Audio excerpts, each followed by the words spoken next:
Welcome to our webinar on addressing the threats to health and sustainability of our oceans and fisheries. This webinar is organized by International Pollutants Elimination Network, EcoWaste Coalition, and Oceana Philippines. So thank you so much for being here. My name is Chinkie, and I'm the Regional Coordinator of the International Pollutants Elimination Network for the Southeast and East Asia region. So for the IPEN POs in the CPOs, thank you for being with us again on our third D-Tox session this year. Today we have a very special theme as we are celebrating the World Oceans Day. So everyone, happy Oceans Day to all of you, to all of us. This webinar, so as what I've said, is in celebration of the World Oceans Day, and this year's theme is the ocean life and livelihood. So so as we all know that the oceans or the ocean produces at least 50% of the planet's oxygen and is home to the Earth's biodiversity, to billions of Earth's biodiversity. And it also, our oceans also nourish billions of people and employ millions worldwide. So this year's celebration is recognizing the big role of the ocean and in supporting all life forms and livelihood of the people and communities who supporting them.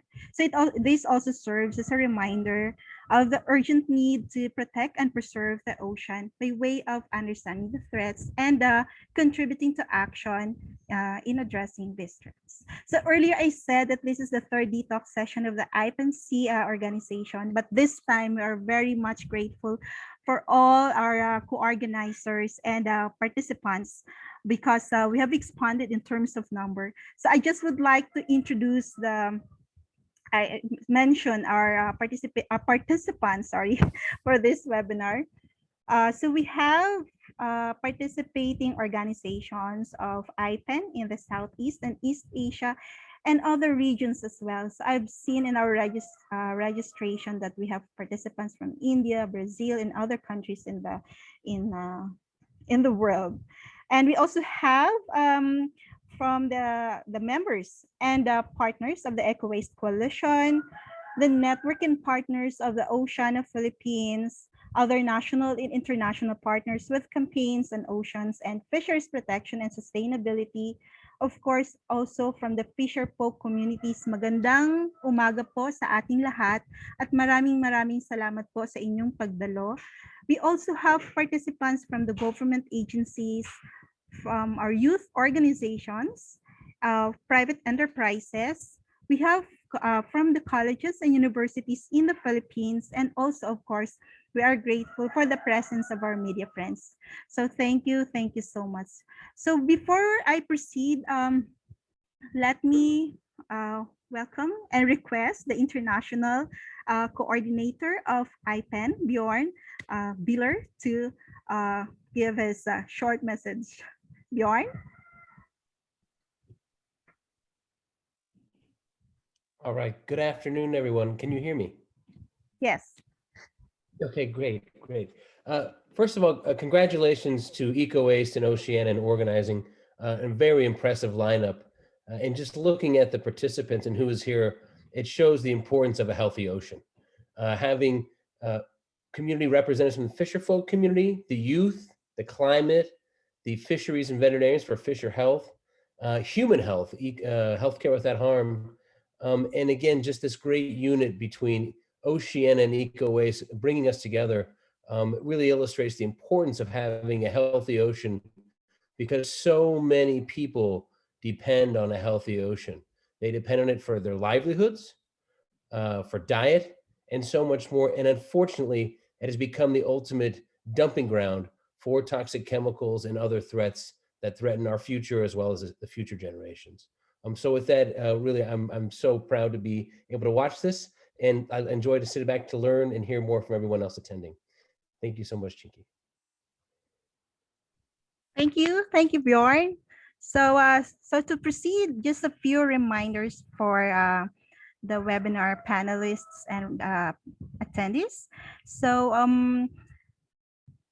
our webinar is being recorded. So for the panelists, kindly put your audio on mute to avoid audio issues, and kindly turn your videos on when speaking.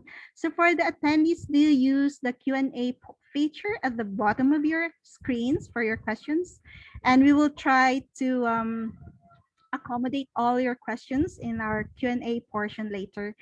And I also would like to inform everyone that we are streaming live at the EcoWaste Coalition, Oceana Philippines, and IPEN Facebook pages. So thank you very much, everyone. So now I will turn you over to our main moderator for of this webinar, John Bonifacio, the president and spokesperson of Saribuhay.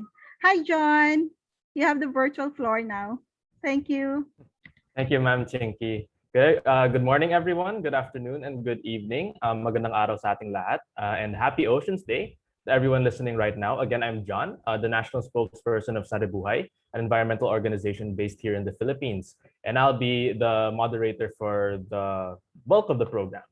All right, so I guess we can get started with our amazing roster of speakers. Now we will proceed to our first speaker, who will talk about understanding aquatic pollutants in oceans and fisheries.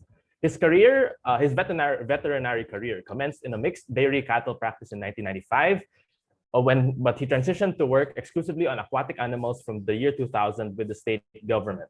In 2005, he moved to the private sector as the founding director of the Future Fisheries Veterinary Services Proprietary Limited. The FFVS works with several catchment restoration groups involved in identifying the causes of fishery decline and assisting in remediation. He is also an associate researcher at Sydney University Faculty of Veterinary Science, School of Farm Animal Health. He is an adjunct senior lecturer in Charles Sturt University, School of Animal and Veterinary Sciences, and is the former president of the Australian and New Zealand College of Veterinary Scientists Aquatic Animal Health Chapter. So let's welcome the director of the Future Fisheries Veterinary Services and the co-author of the IPEN and the National Toxics Network 2021 report on aquatic pollutants in oceans and fisheries, based in Ballina, New South Wales, Australia. Let's give it up for Dr. Matt Landos. Thank you, John, and thank you for hosting this webinar. I'll just share my screen and open a presentation now.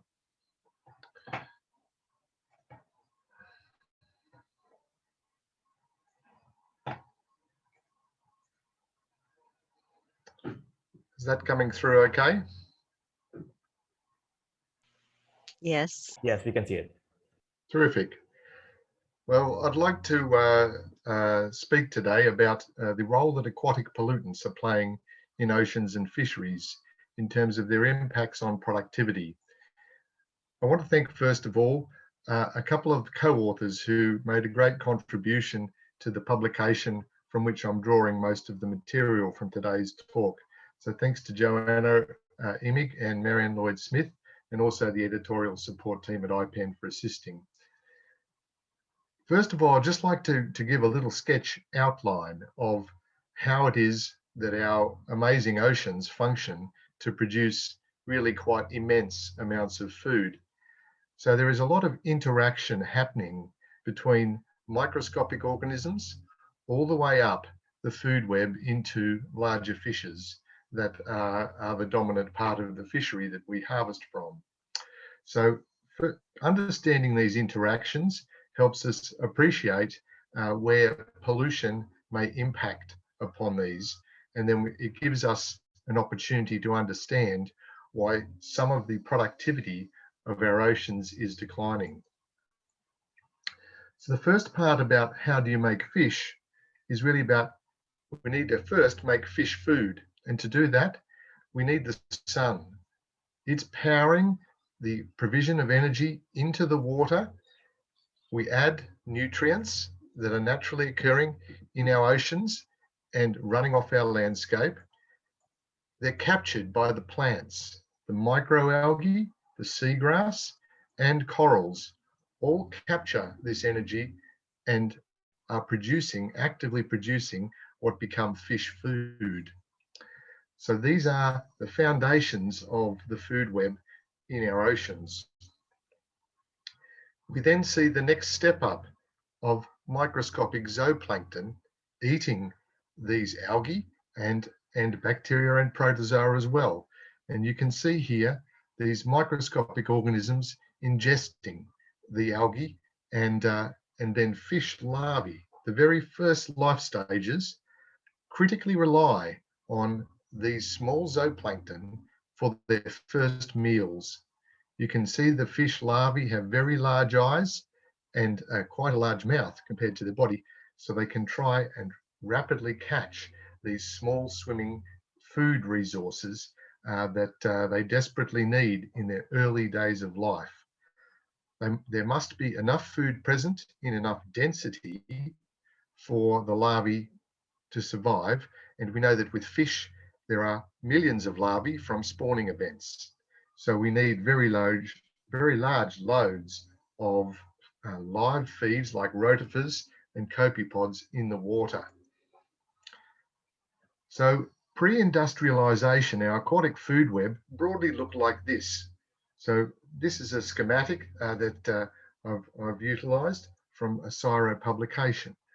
Broadly, we can see at the bottom, we have our bacteria and protozoa, our microalgae on top, our zooplankton, shellfish, shrimp and squid, and fish take up the position at the top of the food web. Now, when we overlay post-industrialization pollution, the food web looks quite impacted. Now the bacteria that are present, we have many different bacteria present in our waterways, and particularly our inshore waters that are most interfacing with the polluting inputs that we now make. So we see lots of different bacteria, more antibiotic resistant bacteria being present in our waterways. We see a dramatic reduction in our algae, seagrass and coral, particularly healthy algae that some of the oysters and our fishes and shrimp require. So we now see more toxic algal blooms than at any point in our history in humanity. So excess nutrient is driving these toxic algal blooms rather than healthy algae, which provides the fundamental food for the food web to be built upon. We see dramatic losses of seagrass due to excessive sediment, nutrient and herbicide, which I'll go into a little later. And we also see dramatic coral reef loss due to a complexity of impacts, including climate change and the warming of our oceans. So these changes are really quite significant on how it feeds into this aquatic food web. For the zooplankton, requirements are declining, and we see the myriad of pollutants, which we will talk about, and how these are impacting on the amount of zooplankton that is available. Subsequently, we see significant declines in our resources of shellfish, of shrimp and squid are also being impacted by a shortage of food resources as it works its way up the food web. Impacts like the sedimentation of shellfish beds or the impact of the water pollution in terms of pesticides and surfactants that are running into waterways are stressing our shellfish beds and increasing disease rates and mortality to very high levels now, in some areas completely removing the viability of those oyster beds. We see crustacea decline from the failure of recruitment. This term is a term about the number of new juvenile animals that successfully make their way into the population due to an impact in their earliest stages of life, or indeed in the parent brood stock, and how they can adequately form their gametes to reproduce. And what we get left with is a dramatic decline in fish quantity through this impact on reproductive success, this diminishment of food availability, the decline in the survival of juvenile fish, the loss of habitat, which the fish require to both live within and for it to produce their food. And so we see less and less fish production. Now, Bjorn mentioned that we see this great influx of pollution, and we know that it's really driven off gravity moving water downhill. We have no new water on planet Earth. Probably over the last 4.5 billion years, we've had the same water going around and around. It's being reused endlessly. It's falling as rain onto our landscapes and into our oceans. It's moving through groundwater back into our rivers and oceans, and then evaporating and moving through the cycle again. Now, there are many contributors that are combining to pollute the water sources that our aquatic food is trying to grow within our oceans. So things like microplastics, which have been a focus there early on, they are one of the categories. We have airborne pollutants coming out from coal-fired power stations, for example, including the greenhouse gases that are causing ocean warming, but also other pollutants, including arsenic and mercury. We see pharmaceutical pollution increasing as the volume of pharmaceuticals globally being produced increases.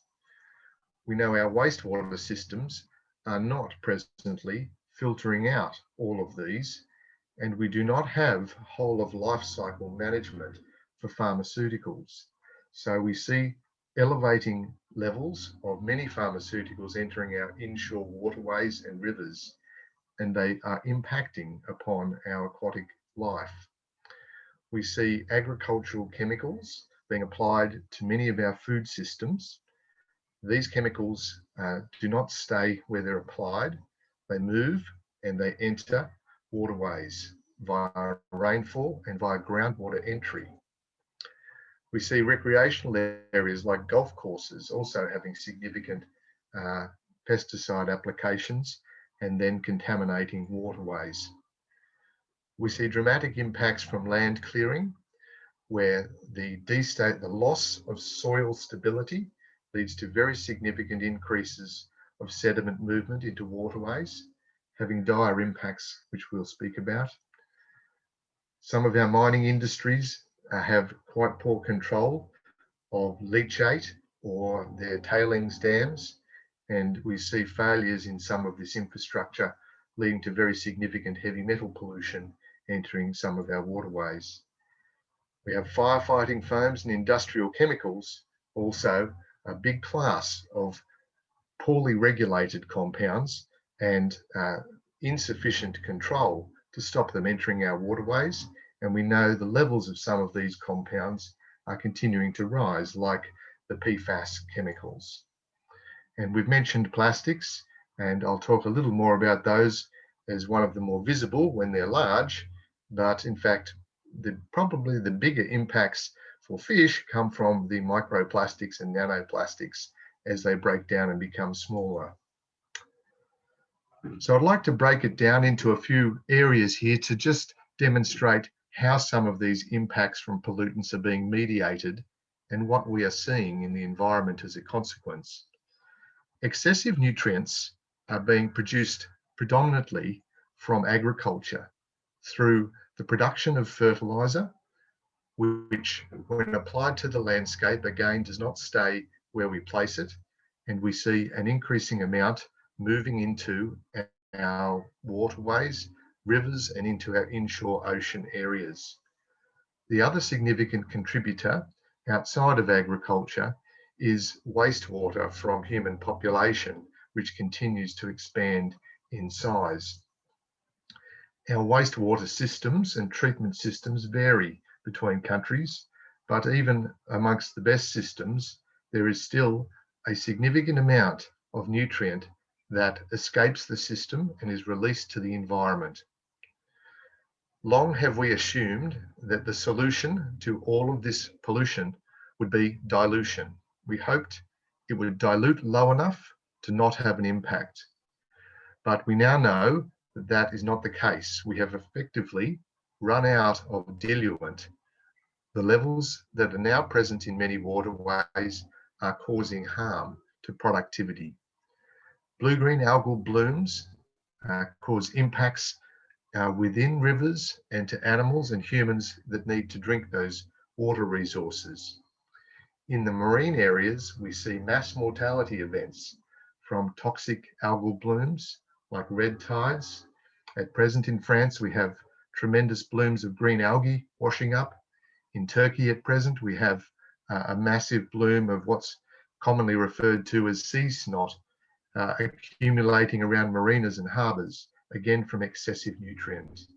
These are real problems and they have serious impacts on the bottom of the food web. We see this coursing over time to expand areas where we have oxygen dead zones. All of this nutrient drives bacterial proliferation. The bacteria themselves consume oxygen, and where there is insufficient oxygen being generated, the total oxygen level in water will decline. And that decline can reach a critical level for a whole range of the animals which we hope will be breeding and growing in our oceans. Concerningly, the size of these areas that are referred to as dead zones, where the oxygen level is very low, has been increasing substantially, and we're not seeing a signal that we are controlling this problem. So we're taking great areas out of productivity from our oceans, which is a significant concern, for it will only drive down the quantity of fish available to catch. Sediment pollution is very common and it has a significant negative effect on the productivity of aquatic environments. It comes about from clearing the landscape and having soil which is exposed and does not have plant roots, be they grasses or trees or a mixture of crops holding the soil together. The soils vary in how they may run off, but with rainfall, we see significant movements of sediment into our environment, causing off paddocks, out of rivers, and then spreading into the nearshore environments. This is my local town in Ballina, and you can see the very significant deterioration in water quality in that river, and we have lost a significant amount of productivity in our nearshore reefs, which previously produced more than 90% more fish than they do now. So we see very serious declines over relatively short timeframes of the last 40 to 50 years in this case. We also see wind erosion with rain moving soil. The impacts on fish can sometimes not be front of mind. Those little fish that we looked at earlier with big eyes and big mouths, their brains are quite small at that size, and they are tuned in to catching food. And they do so by trying to identify the food particles as being of the right size. Now, should the sediment particles be the right size, it's been shown that the fish will ingest those particles thinking they're getting a nutritious meal of zooplankton or algae. But in fact, they're getting a quite non-nutritious source of a sediment particle. This in turn leads to less growth and less survival in these small recruiting larvae. So we end up with less fish joining the ecosystem. The other thing that happens with sediment is it smothers habitat for fish. It smothers areas like seagrass, it smothers shellfish beds, covering up them or causing extra sediment on them to allow other pests to invade the shellfish. The sediment can settle on the shells of oysters, which then make it suitable for mudworm to colonize the oyster and can cause increased oyster mortality. The sediment also has a subtle effect of removing light from penetrating through the water. And we understand that our ocean productivity is intimately linked to the penetration of that sunlight, that foundational step of directing energy into the water. We know along the Great Barrier Reef here in Australia, we have seagrass meadows in very clear water that can be at depths of up to 70 metres underneath the ocean surface, where the water is very clear. However, where we see increases in sedimentation and the turbidity of the water, we no longer can support enough light to support the seagrass to be viable. So we see declines. And it also fills in critical deep water fish habitat. Some of the native fish in Australia require rocky caves to perform their spawning activities in for reproduction. Without them, they simply don't spawn and don't have viable population coming through. Pharmaceuticals are a growing concern in our aquatic environment. They come from many areas, including the pharmacy provided to humans, but also the pharmacy provided to animals. I'm a veterinarian, so I fit into the animal providing basket of using pharmaceuticals. Concerningly for me, most of the products which I use have not been regulated and approved in thinking about where will they end up after they treat the animal for the various problems that it may have. Presently, we don't have a full life cycle regulation of pharmaceuticals, and so we see them ending up in places where they were never intended to be, like in our waterways and entering our aquatic food webs.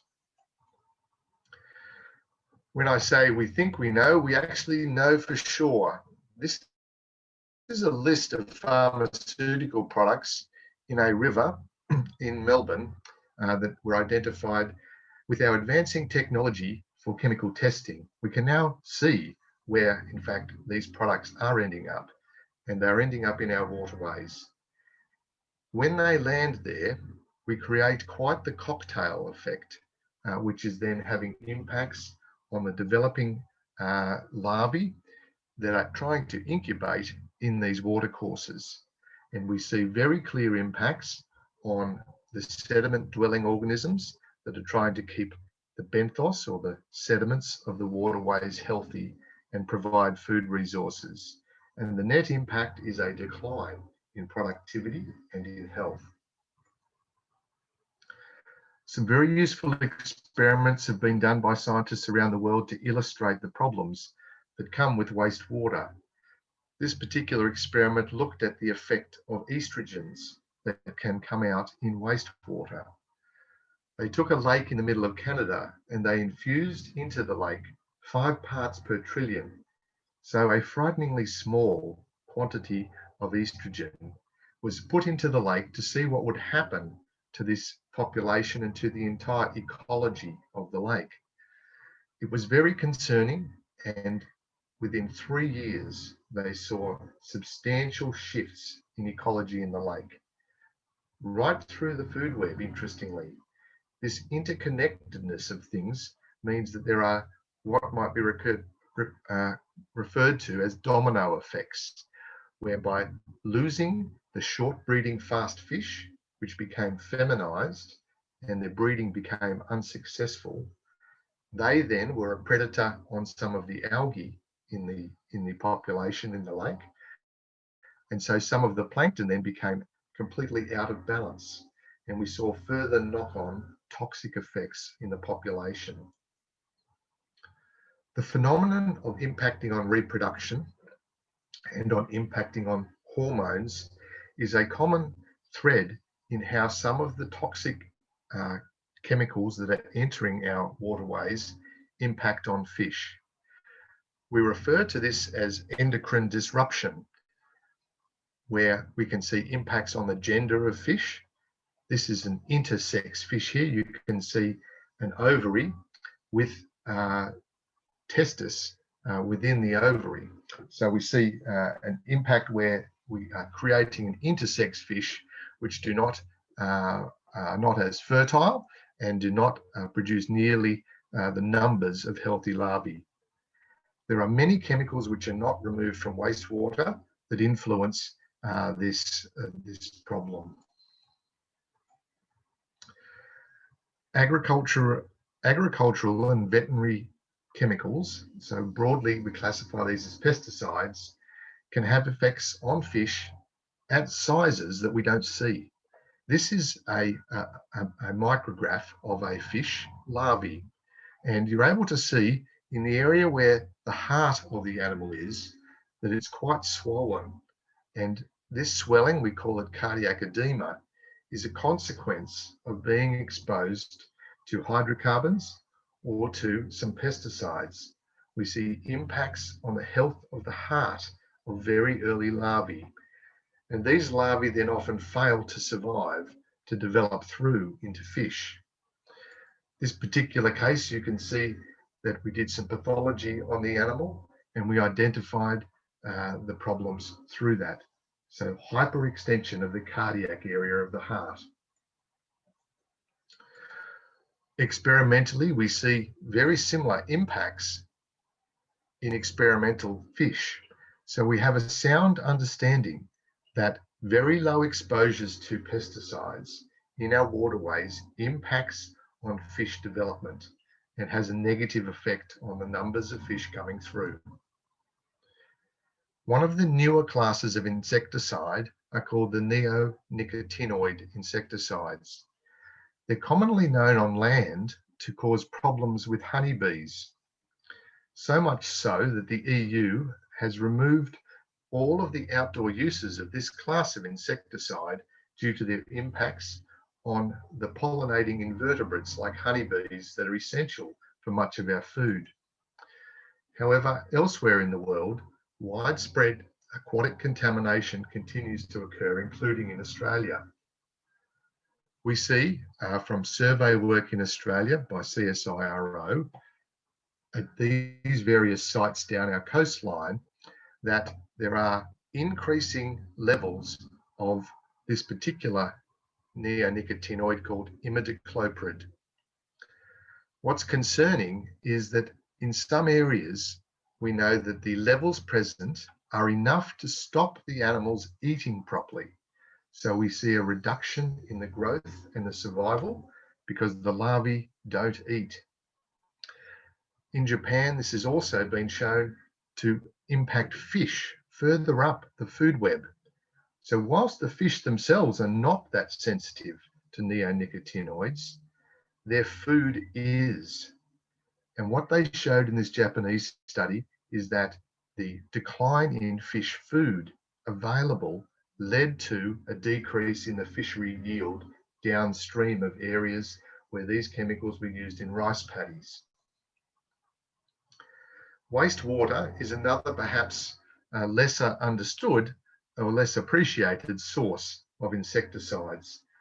One of the US studies showed that in fact we have significant levels of these chemicals coming through wastewater as well, and that the systems are not removing them and capturing them before the release of wastewater. Another class of chemicals are the industrial chemicals, which we have various places for them being released and moving from factory areas through stormwater or industrial pipe releases into sewage or releases into the air, which subsequently return to Earth with rain and impact on the fish. This is a particularly interesting study that highlights this effect on the functioning of the genes of the fish. So they're altering the way in which the genome of the fish is being read. This is called an epigenetic change. In this study, they exposed the fish to persistent organic pollutants. These are extremely long-lasting pollutants, things like PCBs and dioxins and PFAS chemicals. And what they showed was that fish which were exposed when given the same diet increased their body weight. It changed the timing at which they became reproductively active, and it made a number of changes in relation to hormones, causing endocrine disruption. We know similarly that the firefighting chemicals, which are also present in non-stick coatings on pans and in food packaging like pizza boxes or in other fast food packaging that have non-stick coatings. These chemicals we know in the development of fish, again in the microscopic early life stages. It affects organ development, it affects the development of the immune system and the behaviour of those animals subsequently, where they may no longer exhibit the behaviours required to reproduce or to protect their nest when the animals may be reproducing. We know the chemicals can pass from the fish into ourselves, and we know now also that they're being linked to worse outcomes in people who get infected by the COVID coronavirus.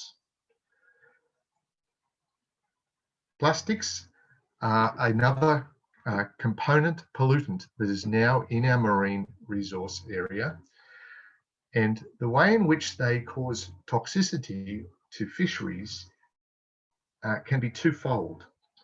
We know now that plastics, when they're first made, may have some toxic plasticizers included in them. Compounds such as BPA and phthalates are well described now to have toxic impacts on fishery biota as they are on humans, causing endocrine disruption.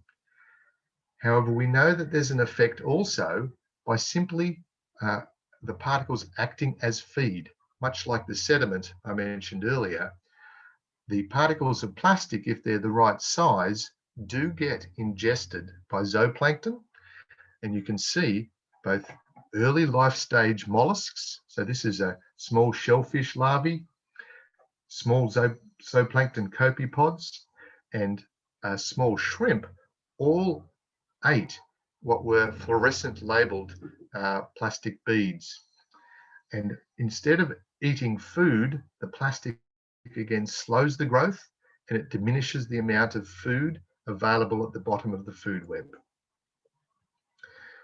One final one I wish to touch on is the excess heat, both from climate change through the burning of fossil fuels, the production of carbon dioxide and methane. These are driving heat into our oceans, and we know that that heat has a negative effect.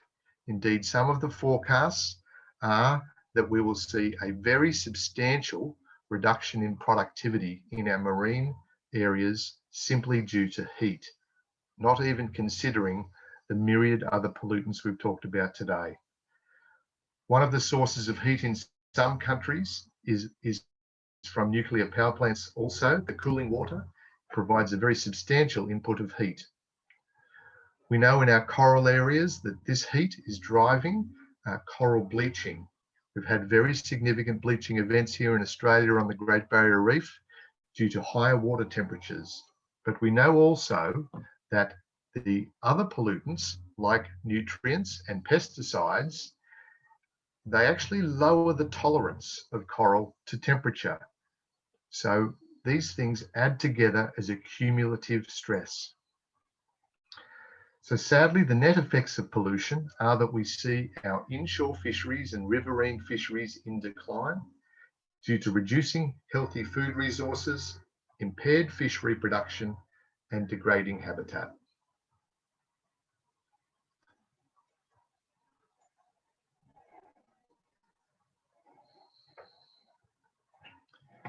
Thanks, John. All right. Thank you, Dr. Matt, for that very comprehensive scientific discussion on exactly what the implications are of these pollutants in our aquatic environments and the ecosystems. All right, so I think we can now proceed to our next speaker. I am seeing a few questions here in the Q&A box, but we will be answering or addressing those questions later on in the open forum section of our program. But okay, I guess we can now proceed to our next speaker. So our next speaker will be talking about the health impacts of toxic chemicals and other pollutants in the oceans. A population, health, and environment policy advocate, he brings with him years of experience working in civil society organizations engaged in social development work and has dedicated many years on policy development, advocacy, and working with policymakers and stakeholders on population, health, environment, and sustainable development issues in the Philippines and across the Asia-Pacific region. A Bachelor of Political Economics graduate from the Polytechnic University of the Philippines, he obtained his Master's in Public Health in 2007 from the University of Washington in Seattle. Along with, aside his Master's in Public Health, he also completed a certificate program on international health. He also finished Population Leadership Program as a Gates-Packard International Fellow, also at the University of Washington. He has served as the Executive Director of the Asian Forum of Parliamentarians on Population and Development from 2012 to 2015. The Executive Director of the Philippine Legislators Committee on Population and Development from 2005 to 2012, and until recently, the Head Executive Assistant and Division Head of the Legislative Liaison Division of the Philippine Department of Health, or DOH. So let's give a warm round of applause to the Executive Director of Healthcare Without Harm, Southeast Asia, Ramon San Pascual. Take it away, Sir Ramon.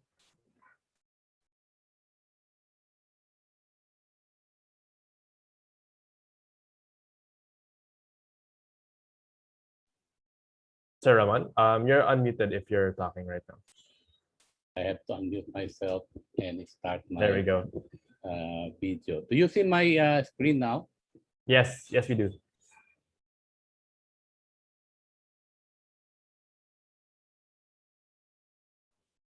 You're muted, Sir Ramon.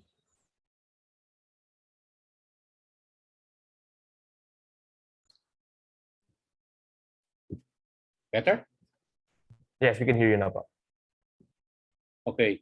I was asked to discuss in today's webinar the health impact of climate, the health impact of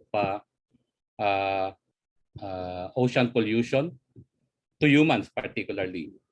So let me start off with the fact that our health as human beings are very much dependent on the healthy marine environment. So with that, let me kick off my screen by citing how much dependent are we on the oceans for our own health. By the fact that 70% of the oxygen we breathe is produced by marine plants, that 97% of our water supply comes from the ocean, and that 30% of carbon emissions produced by our own activities as human beings are absorbed by the ocean. Now let me go to a brief summary of what are the impacts of ocean pollution to human health. The main source by which our health is impacted is by our own consumption of contaminated seafood. This is the main route by which we are exposed to chemical pollutants that are found in the ocean. The second impact is the exposure of infants in the womb to mercury, PCBs, and other persistent pollutants through maternal consumption of contaminated seafood. And I will elaborate on what can be the impact to a young infant by this early exposure. The third is that manufactured chemical pollutants, some of them are already discussed by the co-author of the report, including phthalates, bisphenol A that becomes plastic waste. They are known to have negative effects on human health. And again, this can range from cardiovascular diseases, developmental disorders, endocrine disruption, and some of which I will elaborate in the succeeding slide. The other impact on health, on human health, created by or caused by pollution in the ocean is that we are familiar in the Philippines, because we are also a coastal country, with red tide. And these are caused by coastal pollution through industrial discharges. When ingested, red tide or green tide or brown tides, these toxins can cause severe neurological disease and even rapid death, as we know that red tide can cause quick death. Then finally, the effect on health is by the fact that so much of our livelihood, again, a country that is archipelagic such as the Philippines, so much of our livelihood is dependent upon the availability of fishes that can be caught in our ocean. And so lack of food or insecurity, food insecurity and livelihood impact, of course, on health. Let's go over to some of the details of this, how health is affected by the extent of the pollution in the ocean.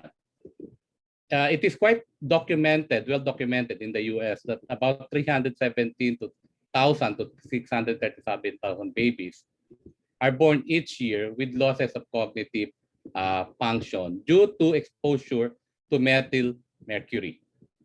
And this is brought about by the mother who consumed mercury-contaminated fish during the pregnancy. And exposure of these infants to these pollutants through the consumption of contaminated seafood can have effects on developing brains, reduce the IQ, and increase children's risk for autism, ADHD, and other learning disorders. Let's discuss the health effects of plastics pollution that is now growing concern in our ocean. Manufactured chemicals, phthalates, bisphenol A, flame retardants, and other chemicals which become plastic waste can disrupt endocrine signaling, reduce male fertility, damage the thermosystem, and increase the risk of cancer. And as I mentioned, pathogenic marine bacteria can cause gastrointestinal diseases and even deep wound infections. That such infections may include cholera, will increase the frequency as climate change become even worse. It was mentioned in the report about the intensifying microplastics pollution of our seas and of our ocean. Now, there was a popular report that came out, I think, 2 years ago, that mentioned that a commonly consumed food items that an average person would consume between 74,000 and 121,000 microplastic particles every year. Of course, this depends mostly on age, sex, and diet. But it has been established that in our stool samples, in the human beings, there are about 20 particles detected per 10 grams of stool of microplastic. This means microplastic reside in the human gut.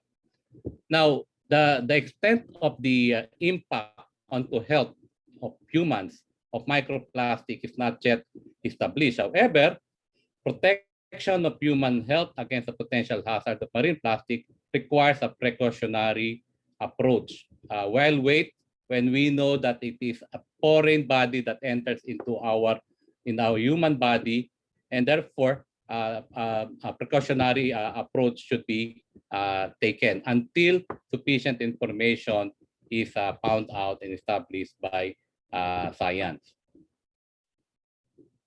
How about the human exposure to marine chemical pollutants?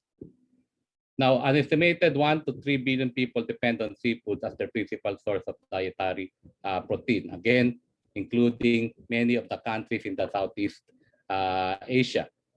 And contaminated seafood, therefore, that's why we're being careful, even especially those living in the cities, what kind of fish we take and we buy from the market, because it becomes now the main route of human exposure to marine pollutants. Fish that live and are caught near the cities and major points of pollutant discharge typically contain highly elevated concentrations of various chemicals. That's why us living near Manila Bay are hesitant as well of simply buying fish caught near the cities. How about the human health consequence of marine chemical pollutants? Now, if we now go through what particular illness or disease can be caused by these different chemical pollutants found in the ocean, we can run through different illnesses and diseases. The number one is the cardiovascular disease. PCBs, dioxins, and petroleum pollutants can increase the risk of cardiovascular diseases. The other is developmental defects. The concept of which is that early exposure to extremely low doses of toxic chemicals during windows of exquisite vulnerability, such as infancy, can have devastating, potentially lifelong effects on health of these human beings. The other is in developmental neurotoxicity. The developing human brain is extremely sensitive to chemical toxicity, and thus damage done again at the early stage of development can become evident at any point in infancy, in childhood, or later in life. Endocrine disruption has been mentioned, and then immune toxicity or halogenated aromatic hydrocarbons, in particular dioxin and dioxin-like compounds, have long been known to have harmful effects on the immune system in animals and humans, including embryonic developing stages. And then chemical pollutants found in the ocean can also increase the risk of metabolic syndrome and diabetes. More on the human health consequence of marine chemical pollutants. Some of them are carcinogenic, and then it impacts on mortality of humans as well.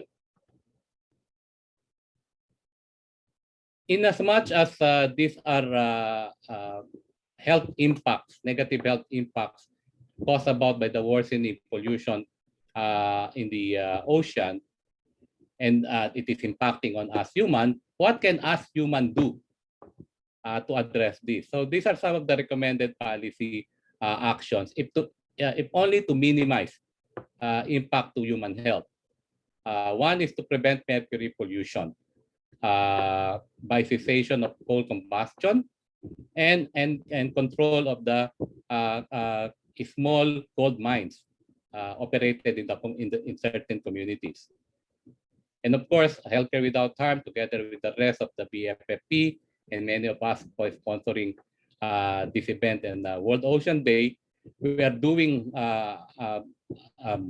lasting work, hopefully, to legislate the banning of single-use plastics in our respective countries. And then continuously promote effective waste management as a matter of policy, and then transition our economy to a more circular, sustainable, less wasteful economic systems. Thank you so much again for inviting us in this webinar. All right, thank you, Sir Ramon, for that wonderful presentation. So we were able to hear first from Dr. Matt what the implications are of these pollutants in our marine ecosystems, and then from Sir Ramon exactly how these pollutants affect us as human beings when it comes to our health. All right, so I think before we move forward to our next speaker, the IPEN, the organizers of this webinar will be sharing a link to an attendance sheet, I believe. And we invite everyone to sign up here on the link so you can log in your attendance to this webinar. And again, for the questions that have been coming in, we will be having an open forum session after all the speakers and reactors so that you can, and then we'll be addressing your questions at that point. Okay, so for our third and final speaker before our reactors, they will be talking about the local, national, and global efforts to address ocean and marine pollutants. So our next speaker is the Vice President of Oceana Philippines and is a member of the Executive Committee of Oceana International. Oceana was founded in 2001 and is the largest international advocacy organization focused solely on ocean conservation. Oceana Philippines works to restore fisheries abundance through sustainable management interventions, such as strong enforcement of fisheries law to fight illegal and destructive fishing and protection of marine habitats. Some of the organization's campaigns include the protection of the Philippine Rice and Benham Bank, which was declared as a strict protection marine resource reserve by President Duterte in 2018, and the pilot testing of commercial fishing vessel monitoring technology in key fishing grounds across the archipelago. Before leading Oceana, our next speaker was the Southeast Asian representative to the IUC and Academy of International Law Governing Board. She was also a faculty member of the University of Cebu's College of Law. She co-founded the Philippine Earth Justice Center, a nonprofit which institutes environmental cases and uses accountability tools to promote good governance while assisting in stakeholders' compliance with environmental laws. Together with 5 Filipino environmental champions from the government and civil society, she received the People's Gratitude Movement, or the Pasalamat sa Katauhan Award from the United Nations Environmental Program and the Institute of Governance and Sustainable Development.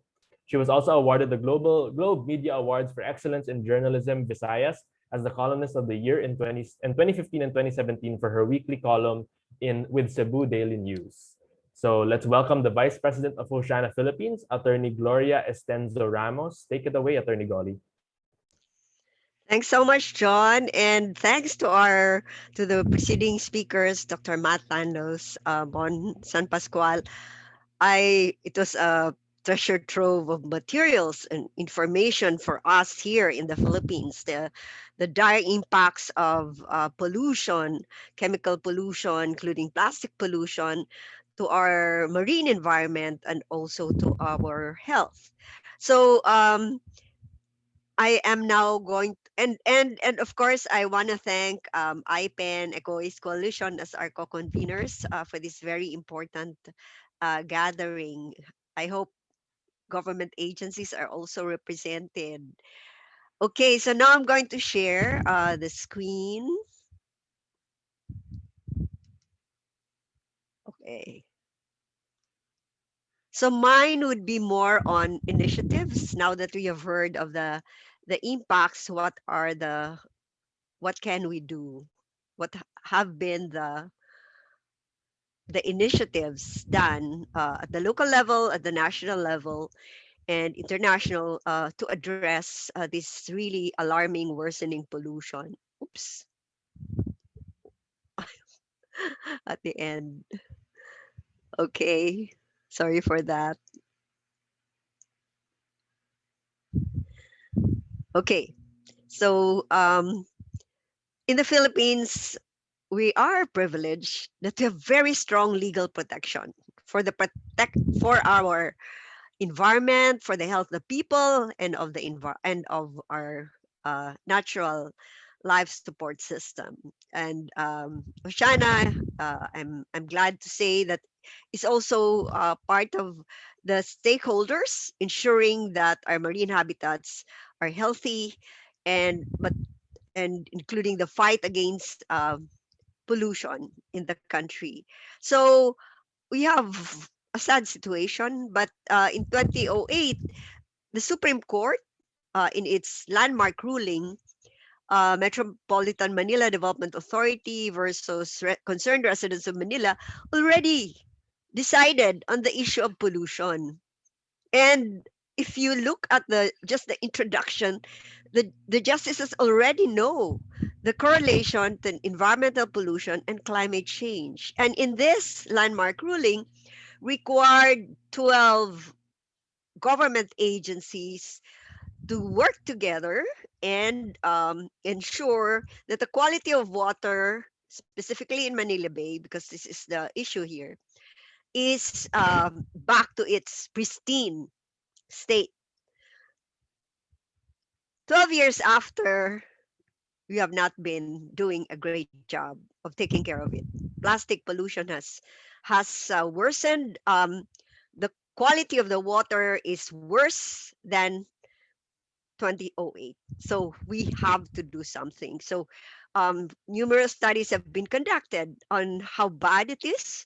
And we hope that the judiciary, the legislative, and especially the executive department will already do its mandates. We have the laws, but it's the political will and the political will to ensure implementation of our laws that is sadly lacking. But we should not give up. We are here, right? We are here to push our government into action. So these are the common items we find. And well, the impacts on ecosystems. Last October, Oceana conducted an expedition. The very precious gem, Panaon Island. Wow, it's coral rich, teeming with beautiful corals. But plastic also already found its footprint there. Apart from other challenges, there's now like crown of thorns. So the protection is necessary, is essential. And there had been studies as well on microplastics in our seafoods. And it's great hearing from Dr. Landos that studies had been made on the specific impacts of those contamination in the reproductive capacity, in the quality of the fish, and survivability. So in the Philippines, this is the figure we have. There's alarming decline of fish stocks, and um, as someone said, this is really a perfect storm, having habitat degradation, overfishing, illegal fishing, climate change, plastic pollution. Wow, what will happen of us? We are so dependent on our ocean as a source of sustenance and recreation. So we also have a scientist who went to the third deepest part of the ocean in Emden Deep. Dr. Deo Onda said it was so disheartening to see plastics there. No humans would survive there. They'll be broken into pieces. But he saw plastics, plastic bags, and our, of course, plastic footprint. So I really like this. So I got this quote: aquatic pollutants in oceans and fisheries, which we are also highlighting now, that pollution is having an impact on all parts of aquatic food webs. Fishery declines are happening, and amid the perfect storm of habitat destruction, loss of healthy food resources within aquatic food webs, draining and damage to nursery areas, as well as the impacts on water quality caused by pollution and climate change. So, is this the future we want to see our children to live in? So, as I've said, and I see this everywhere, we have world class environmental laws. And we are using this, and we should, as a tool to effect changes in the behavior of decision makers. Republic Act 9003, the Ecological Solid Waste Management Act of 2000, with the principal author, the former senator, now Deputy Speaker Lauren Legarda, is one of the best laws ever. But it's just so unfortunate that our government feels that they have the luxury of time to decide when to implement them. And it's so great that this particular law contains citizen suit provisions, strategic lawsuit against participation, public participation, which is now a challenge hurled to each one of us. Our right to sue for accountability is recognized in this law. Are we doing something about it?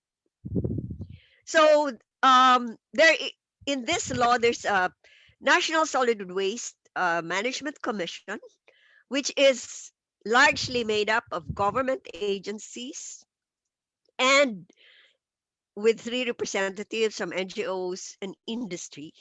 And they have a mandate that they have to come up with every year from 2002 until the present, annually. And this is coming up with a list of non-environmentally acceptable products and packaging.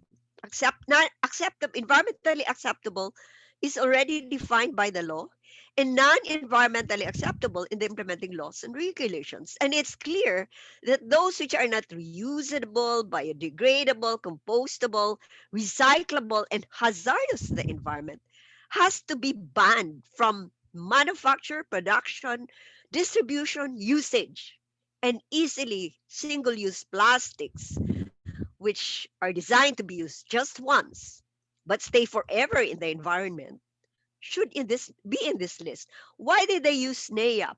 Because they have the vision of not naming specific plastics because they know more products will be manufactured which will be hazardous to our health. But what has the commission done? It has not done its part.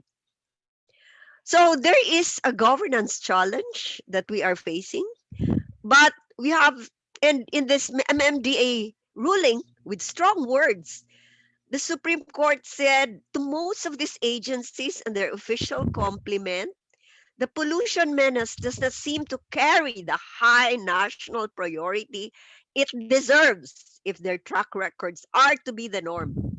The cavalier attitude towards solving, if not mitigating, the environmental pollution problem is a sad commentary on bureaucratic efficiency and commitment. I'm just so sad that with these strong words, it has not really made a dent on some of these government agencies.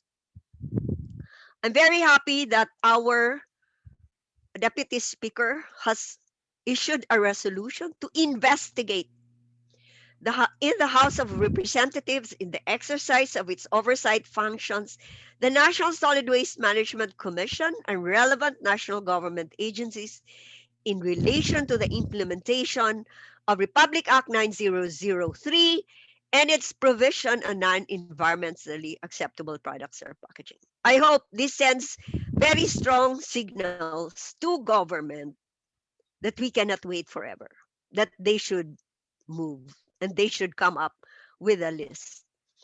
We're able to get 73 resolutions from various local government units urging the Commission to release the non-environmentally acceptable products and packaging list, which must include single-use plastics.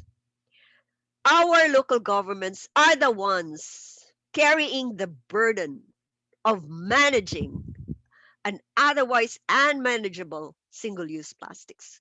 What should move the Commission to do its job? Maybe a citizen suit? It's high time. So we've done our part. The youth organizations led this initiative. Emails were sent to the Commission calling on them to come up with a list. And finally, in February, they said, we will ban plastic coffee stirrers and straws. As of yesterday, still unsigned. 3 months after. Are we going to wait for another 20 years for 2 sets of items to be considered in the list and effectively ban the production at the very source of the pollution? So there have been several webinars conducted, and I hope this has already created awareness on the part of stakeholders and to do something, to act. And we are happy that more CSOs, youth organizations, Fisherfolks, and private enterprises have chosen to go for plastic free. These are some of the partners we have providing plastic free products and services. And there are campuses. Silliman University, Ateneo de Davao have banned single-use plastics, and we need more of this in our institutions, government, and local governments.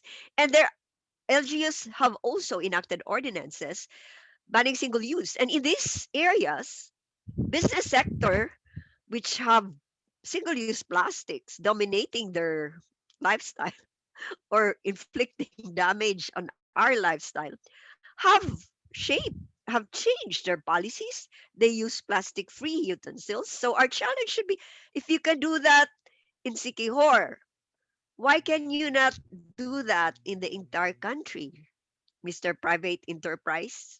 If you care for our health, if you care for our environment, if you care for the future of our children. So other countries have done the same. Just on May 20, Chile approved a very ambitious single-use plastics law which banned single-use plastics in restaurants, bars, delivery service. And earlier on, they already banned the single-use plastic bags. Canada declared plastics as toxic. So you can just imagine the consequences for that. Oceana played a key role in unmasking the plastic footprint of Amazon, and this led to the shareholders to move for a more sustainable packaging.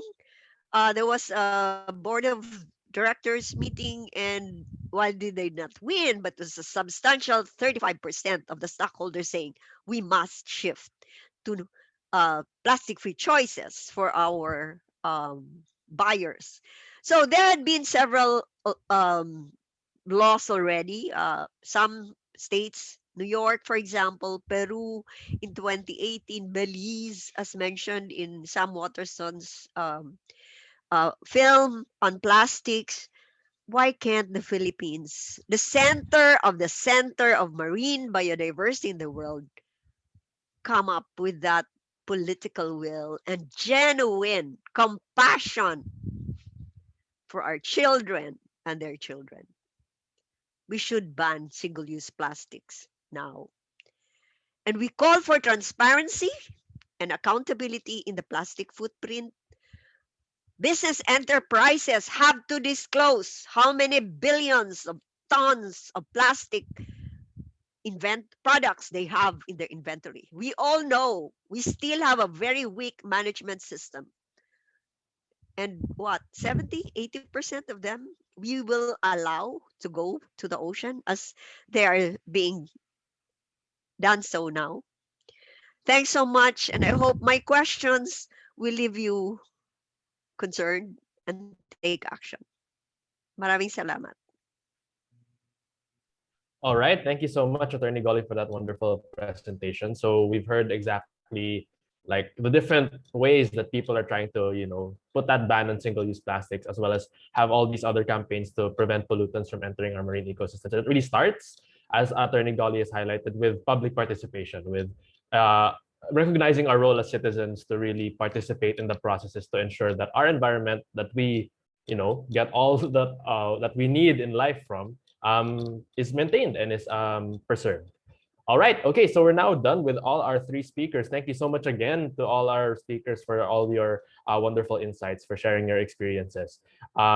Before we proceed to the open forum, however, we will first have a set of reactors to sort of, give their feedback from what we just learned today from our esteemed speakers. So the panel of reactors that we invited are from some of the most impacted and affected sectors when it comes to marine pollution. Okay, so for the first one, who will set over recorded video, he is a representative from the Fisherfolk Community. Let's hear the response or the insights from Mr. Norlan Pagal.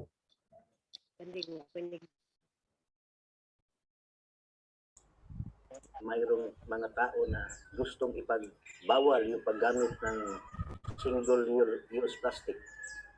Kasi yun ang nakita namin na nakasira sa karagatan, lalong-lalo na sa mga kabuhayan ng mga mangingisda. Kasi kung hindi ako nagkakamali, ang Pilipinas pangatlo sa buong mundo na maraming basura na nandyan sa karagatan. Itong plastic talutang-tang sa dagat ng 3 araw hanggang 5 araw. Ito po ay lulubog sa ilalim ng dagat. Doon po sila nakatakip sa mga corals sa ilalim ng dagat.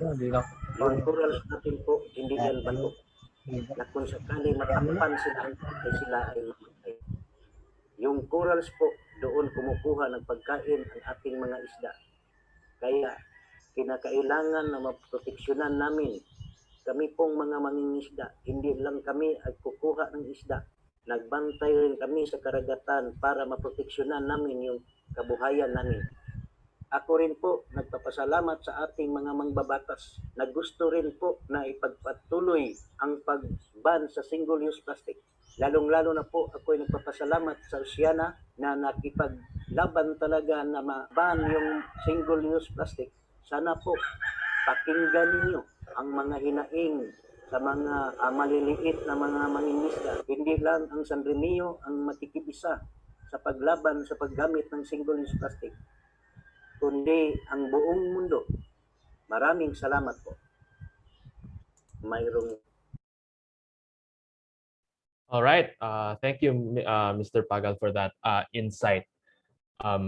Okay, so for our next speaker, we will be having a reaction from Mr. Ramon Grimaldo, the president of Tanggol Kalikasan. Take it away, Mr. Ramon.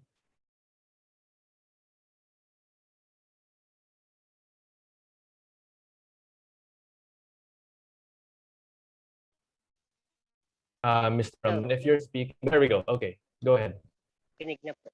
Okay, magandang umaga po sa inyo lahat. Una ay nagpapasalamat ako sa Xian, sa IPEN, sa EcoWaste Coalition sa pag-imbita. Actually, yung ko sanang maging reactor. Ako sana lang makinig. So, salamat na rin at ibahagi ko yung aking nararamdaman, yung aking reactor. Napakagagaling po ng ating mga speaker at maraming kapupulutan. Magdudulot din ng mga pagabag pagkat totoo nga po sa napakaraming magagandang batas na binuo ng ating mga legislators dito sa bansang Pilipinas. At ito na nga yata yung bansang may pinakamagandang batas pagdating dito sa pinangkalikasan. Pero ang malungkot ay napakabagal naman ng implementasyon ng batas.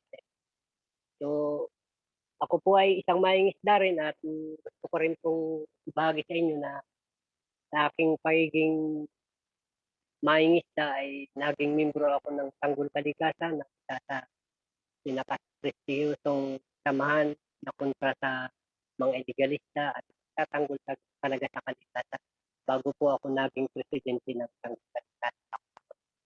At sa ngayon po ay gusto kong sabihin sa inyo na hindi na po ako ngayon presidente ng Tanggol Kalikasan sapagkat katatapos lang namin ang eleksyon noong Marso ay noong Abril.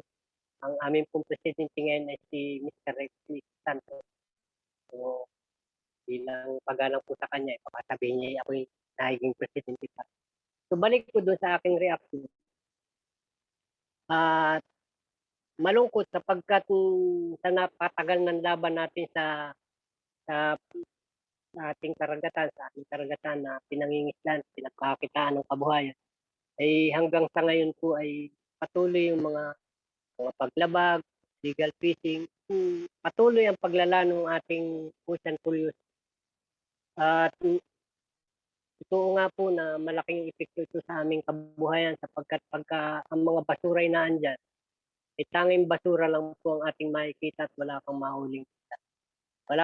Walang problema sa amin yung pagkalat ng mga agricultural waste, pero yung mga plastic, mga sari-saring mga gamit na sapatos, gamit na pampers, mga panty liners, yan po ay mga napupulot sa karagatan na patuloy na inaano at pabalik-balik lang dyan sa dagat dahil doon sa sea current.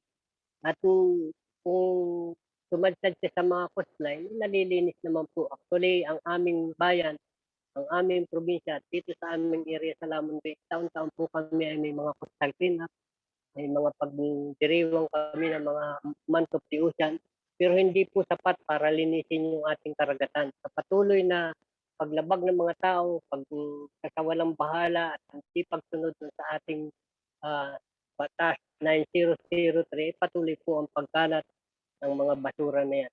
Lalo-lalo na po yung mga single-use plastic. At may dagdag pa po dahil dun sa ngayon na pandemic tayo ay nadagdagan po ng basura yung ating karagatan. Kumakalat na rin ng mga face mask na kung saan ay makikita mo siya pagka mabigat na at babad na sa tubig, nasa seabed na siya. At kung bago pa naman lutang, palutang-lutang siya at pagka minsan ay nahuhuli na rin sa pamimingwit. So malungkot po sa halip na mabawasan yung ating basura sa karagatan dahil sa pandemic na yan, ay nadagdagan pa at napakahirap din ito. So alam naman po natin yan ay mga gamit na may mga mikrobyo at talagang makaka-epekto sa ating mga kinakain isda. Kakainin natin at ililipat sa atin yung mga mikrobyo na yan. So malungkot sapagkat ang mga ganitong problema ay patuloy na dumadami. At ang isang pinakamalungkot dito sa aming lugar bilang mangingisda at bilang tagapagtanggol ng kalikasan ay itong patuloy na expansion ng coal-fired power plant dito sa aming bayan. Gusto ko pong i-share sa inyo na ito na yata yung pinakamalaking dinedevelop o pinoconstruct na coal-fired power plant dito sa aming bayan na magpo-produce ng 1,200 megawatt sa planta. At meron na po existing na ngayon ay merong nagpo-produce ng 400 megawatt at 700 megawatt. Ito po yung magkasunod na bayan ng Mauban at Timunan. Ay ano na ang idudulot po nito sa aming karagatan at anong idudulot nito sa aming pangkabuhayan. At matagal na po ako dito sa pangingisda at matagal na akong lumalaban at nagtatanggol ng kalikasan. Pero sa ngayon po ay parang matinding kabiguan ang aking nararamdaman sapagkat sa kabila ng mga paglaban na ito ay meron namang kapabayaan nangyayari sapagkat alam kong may kapabayaan at merong pagsakripisyo yung ating kalikasan kapalit ng isang napakalaking negosyo na hindi naman tunay na magpapaunlad sa aming mga bayan. Kaya po ako'y nalulungkot at sana dito sa ating pag-uusap na ito ay makarating sa kinangkulan sa local government, sa national government, na dapat lang ihinto na itong pagkukonstruct at pagsasagawa nitong mga nakasisirang industriya sa ating kalikasan. At sa bandang huli, alam ko po na mahirap itong ginagawa natin. Ako po sa tanggol kalikasan, ako bilang mga mangingisda ay patuloy na lumalaban hanggang ngayon. At ramdam ko yung bigat na nakaatang sa balikat ng mga katulad kong nagsasakripisyo at patuloy na nagtatanggol sa kalikasan. Kung ang atin namang mismong gobyerno ay kasalungat natin dito sa ating mga advocacy. Kaya po sana sa usaping ito ay higit nating maiparating at maipabot sa pamahalaan na itigil na po. At sana ay doon sa binanggit ni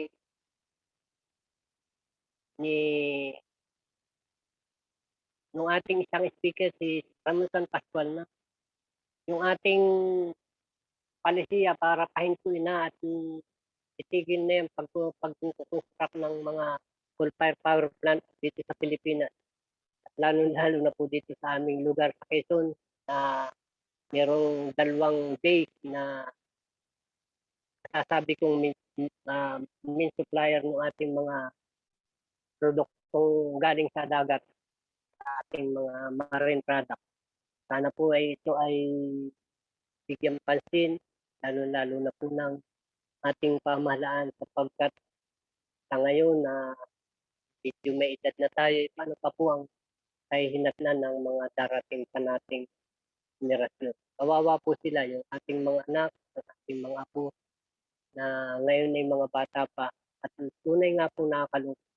Kabila ng mga scientificong paliwanag ng mga pollution ito magdudulot ng kapahamakan sa ating mga salinlahi, patuloy pa rin naman ang ating pamahalaan pagtanggap ng mga ganitong proyekto at patuloy ang pagwawalang bahala doon sa problemang dinaranas ng ating karagatan, ng ating kinabubuhay, lalo na po dito sa mga maingat. Ang lamang po at maraming salamat. Alright, maraming salamat, Sir Ramon. So, for the benefit of our non-Tagalog speaking listeners right now, Sir Ramon was sharing his experiences as a fisherfolk environmental defender in his own province, and really laments the good laws that we have. While we have good laws in place, the slow and non-existent implementation of these laws is really a big problem. And as part of the Fisherfolk community, Mr. Ramon has also seen lots of plastic and how it has interfered with their livelihood. It's led to, while they, as in their organizations, has led coastal cleanups in their area repeatedly during the National Ocean Month and all of those things. It's never enough, despite, again, the laws that are supposedly in place. With the pandemic, they've seen more and more face mask waste, which interferes with their catch and, of course, can be potentially hazardous for the people who end up getting these face masks in their catch. And yes, as an environmental defender, also he is fighting against the expansion of a 1,200 megawatt coal-fired power plant in their province on top of existing ones in the area. And of course, these can also have implications on the ecosystems, the marine ecosystems nearby in the region. And at the end of it all, it's just really lots of frustration due to the insistence of big businesses. And of course, how the government is complicit in a lot of ways with these big businesses that destroy the environment, and really hopes that local and national government responds to these issues by supporting the most affected, like our fisherfolk. Okay, so thank you so much, Sir Ramon, for sharing your insights with your experiences. So for our next reactor, before we proceed to our open forum, we will be having the National Coordinator of Youth Advocates for Climate Action Philippines. Let's welcome Xian Guevarra. Go ahead, Xian. All right. Hi, guys. Good day. I'm Xian Guevarra, the National Coordinator of Youth Advocates for Climate Action Philippines. Thank you so much, John, for introducing me. And I want to greet everyone a good day and happy Oceans Day.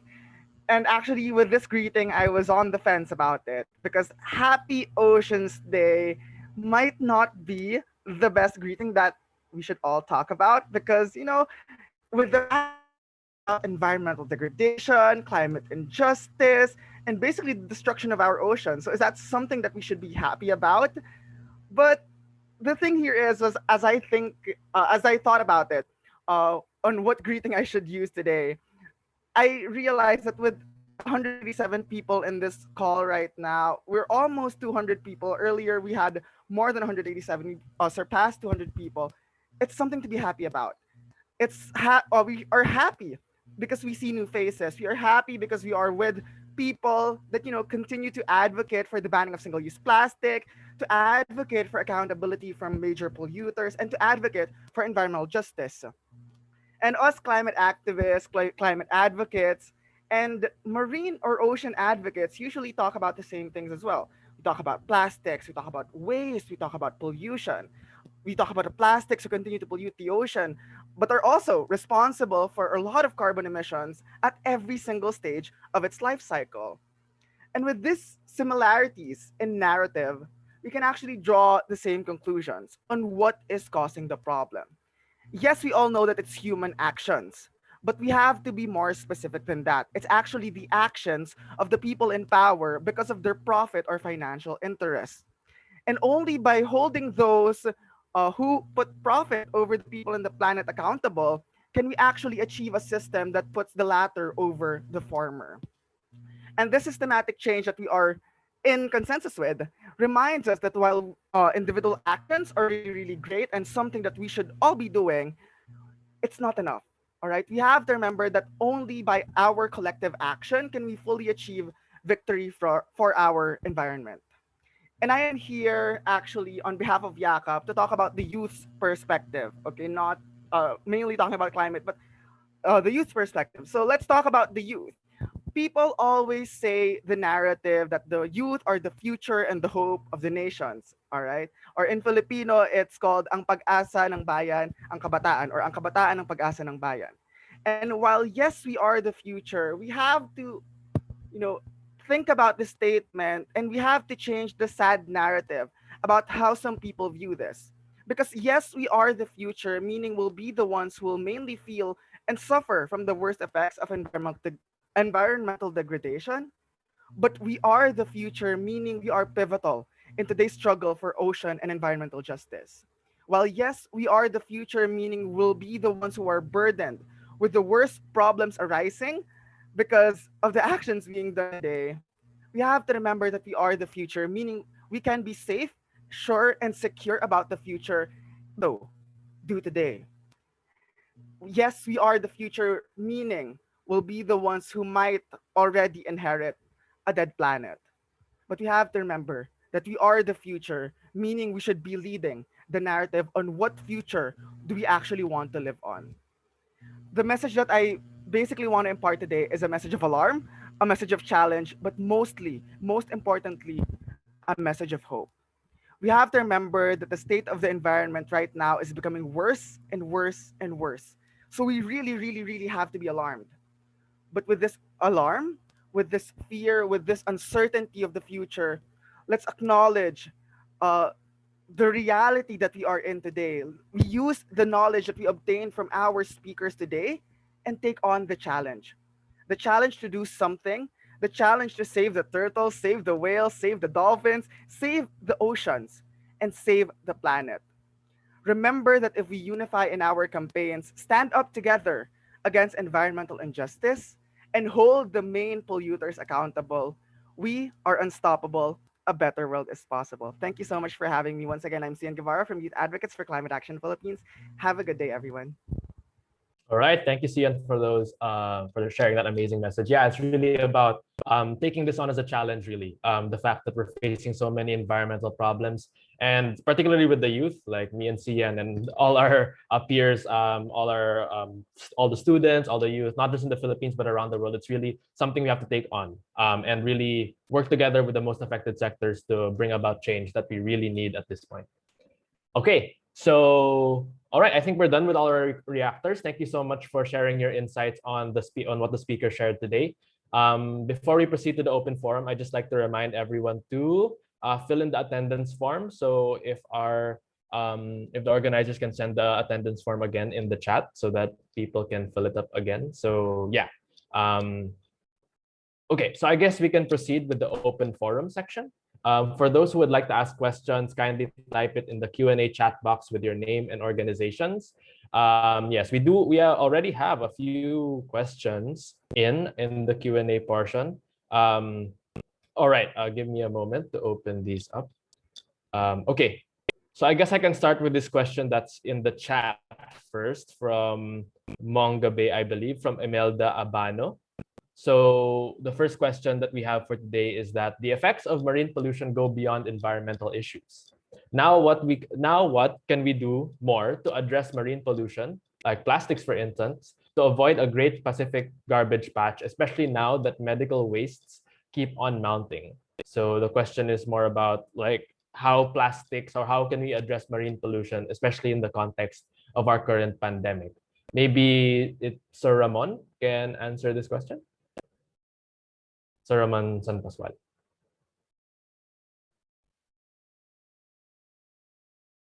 I'm still on mute. Can you just summarize the question, please? Oh, the question is, how do we address marine pollution given the fact that we're in a pandemic, lots of face masks, lots of single-use waste is being generated? Yeah, thank you for the question. We're addressing this in several ways. In our own work in healthcare without harm in Southeast Asia, we completed auditing the 5 hospitals in Metro Manila that are all under the Department of Health. And these are all COVID centers. And to cite one among the 5 is the Lung Center of the Philippines. And the report will be out in 2 weeks' time. Now that's one. What we wanted to do is to help out healthcare facilities manage their COVID waste and have the DOH come up with a policy to even multiply these efforts across hospitals under the public hospitals, the LGU-led hospitals, and even private hospitals. Now, when we are able to report on this in the Break Free from Plastics Asia Pacific, we are now in a collaborative effort with several countries, affiliates of the BFFP-AP, to do the same in several hospitals in various countries, as well as in communities and in vaccination sites, to audit COVID-related waste and be able to drive better policy. At the same time, institutions such as hospitals, vaccination sites, local government can also do their own initiative and manage COVID-related waste. This is something that is not being given proper attention. We are also concerned with vaccination, but there is no waste management that comes along with the vaccination. And this is a massive waste that can be generated and potentially would again contribute to marine pollution. So these are the two things that are we're doing. There is much more, but what we wanted to do is do it in a collaborative way, that it's not only hospitals doing it, but as well networks, as well as other institutions, and be able to address, minimize COVID-related waste, and undertake policies that would even make better segregation. This is the main concern, segregation of waste, because everything is treated as infectious, and this is not necessary, and this only multiply several times over the plastic waste. Thank you. All right, thank you, Sir Mon, for that answer. Hopefully that was able to answer the question. Moving on, we have another question from Mary Racelis. So the question is, do you believe it would be an effective strategy to encourage youth groups, especially to organize around making these issues that we discussed electoral demands of local government unit and national candidates? This is in the context of the upcoming Philippine elections next year. How would that be done? I think maybe Attorney Golle can answer this question, and if ever Xian can also. Yes, in fact, right now we really, it's part of our strategy or approach is really forge stronger ties with our youth organizations, apart from the Fisherfolks, and they've been a big help already. They're savvy, the use of technology, the one I mentioned on email blast, directly engaging with decision makers. That's so important. And at the same time, it also gives them the confidence that they can do this. So we're like mentors to them. And definitely, a scorecard on how candidates are with the respective positions on environment should be an activity that I would encourage all sectors, especially our youth, to come up with. We can host forums and ask all the candidates their positions, and you can also look at the history of their participation in legislative lawmaking. Like for example, those which allow reclamation. Oh, you should have second thoughts about them.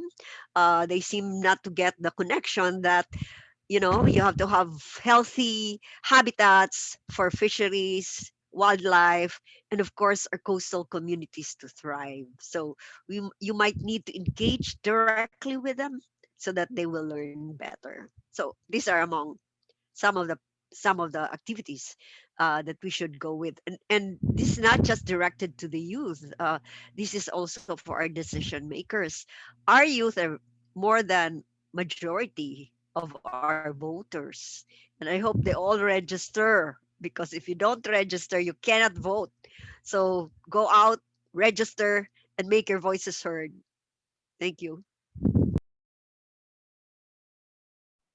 All right, Xian, go ahead. Can I comment on that? Yeah. Go, Sir Mon. This is such an important election that is upcoming for our country, that will tell the big difference how we direct our marine conservation in the next 6 years, and even reducing plastic waste and promoting health. So, and yet there's so many issues. Attorney Golle, I would suggest that there will be a session or series of sessions where we try to streamline the electoral agenda or issues that we should be able to raise at the national level, and then another at the local level. But the responsibility of mobilizing young people is also upon us, adults, and those who are seniors and been moving into this movement all along. But certainly we should be more deliberate in crafting the agenda, a policy agenda for the electoral purposes, and providing the communication platform for it, such that it becomes effective rather than like right now, you would immediately acknowledge or see that it's focusing again on personalities rather than issues on the selection of who will run for the highest position in the land. We should alter that debate and move on to issues. Thank you. Go Xian. Go. Take it away. All right. Thank you so much, John, and thank you to Attorney Golle and to Ramon for those answers to the question. And basically, I was really happy about how they answered the question because what they said are actually our plans. Okay, so here's already a teaser on what's going to happen in the next couple of months. We're going Yes. to release. We're going to release first the stances about so for example, what are their stances on different environmental issues, especially concerning the ocean, concerning the environment, concerning climate. What are their stances previously, and what bills have they said yes to or said no to, even if they're senators or not senators? Because even if you're not a senator, you can actually promote or support a certain bill even if you don't have a vote. So we will be looking at those things specifically later on. I'm pretty sure John has a lot of things to say, but since he's the moderator, that's why he called me. So I can share about our plans. And another one that we're planning to hold is the forum. Yes, we want to talk to our national officials, and also if we can do localized versions of these forums wherein we get to ask them what are their specific stances, and aside from stances, what are their plans? Because while yes, they can say that, oh, I am pro-environment, oh, I love the ocean, but what are they actually going to do about it? What laws would be, would be good or would not be good? What policies should they create to actually save, not just save, but protect the sanctity of our oceans and our environment? So these are some of the things that we have to do. But we have to remember at the end of the day is that the youth have a very, very big power, not just with elections. So, some might think that the election's the only thing that we can participate in. But even with or without elections, the youth is a very, very powerful group. Okay. So we can, go together and tell whoever is seated, may it be now or may it be next time, and tell them that, hey, these are our demands. These are the things that we want to be happening. Why are you not doing this? Why are you not doing that? And with the people united, with us having that strong voice together, they would be actually forced to listen to us. Okay, so hopefully this upcoming elections, each and every one of us register to vote. So I'm expecting you guys and to see you guys with the, what do you call that, the indelible ink on your fingers, meaning that you actually voted for the right people. So let's all do our research, let's inform ourselves and also inform others about the stances and the positions and the platforms of our candidates. And let's make sure to do the green vote. Okay, let's vote for the environmentally conscious candidates this upcoming elections. Thank you. All right. Thank you to our speakers for answering that question. I guess we can proceed to the next one. We do have a lot of questions coming in, so sit tight. I'll just be going through each and every one of them, time allowing. So the next question we have, I think, is directed to Dr. Matt. I think Dr. Matt already answered this in the Q&A box, but maybe you can expand a bit more on your answer. We already know the effects of the materials and chemicals that were discussed on marine ecosystems. Can we develop some other options to prevent all of these or the use of these materials and chemicals? Dr. Matt?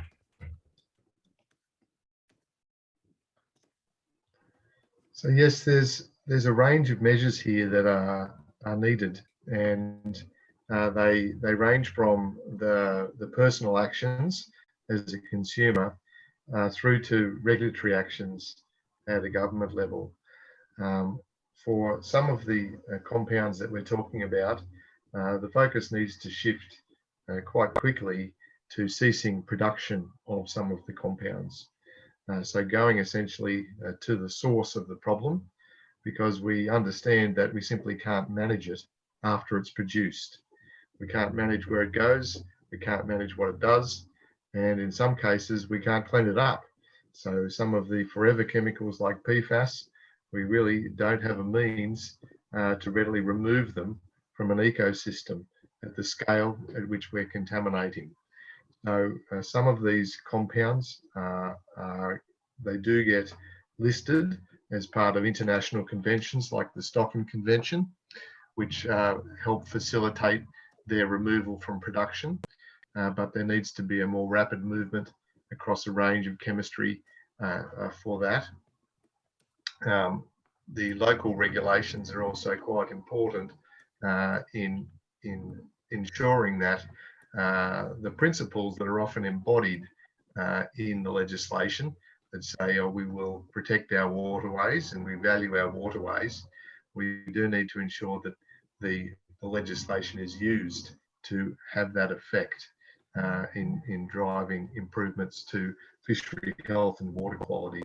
So it is quite a task, but a number of avenues to pursue there. All right. Thanks, Dr. Matt, for that answer. Okay, so I guess we can proceed to the next question I have here. Here in the Q&A box, we have I'll just summarize this question from Diogenes Armando Pasqua. So I think the gist of the question is really addressing, like on top of these webinars and information drives are raising awareness, and even I guess with the various laws that are in place, what are like, I'm quoting here from the question, physical actions or mitigation efforts that we can do. And one of the things that the post is asking is maybe we can look into the power of consumer behavior or customer behavior, and if there are any efforts in this direction to shape consumer behavior that would ultimately force producers to adopt to consumer behavior. Maybe Attorney Golle can step in with this answer, with this question. Yeah, unfortunately, we don't have a strong consumer movement in the country. So we always exhort consumers to be better in choosing service providers which provide plastic-free choices to its customers. We would really encourage academic institutions to mainstream this, because when they educate their students, they also educate their parents who would be better, and also the church. I know the church is also into this, but most important, it's about time to hold accountable those who are mandated. They're given the powers, they're given the duties to implement our environmental laws. So pretty soon, Oceana will send, together with co-petitioners in the lawsuit, will send a notice to sue to our government agencies. It's really mainstreaming accountability. We really have no choice. We have to do this. 20 years is quite a long time to wait for government to move and perform their mandates.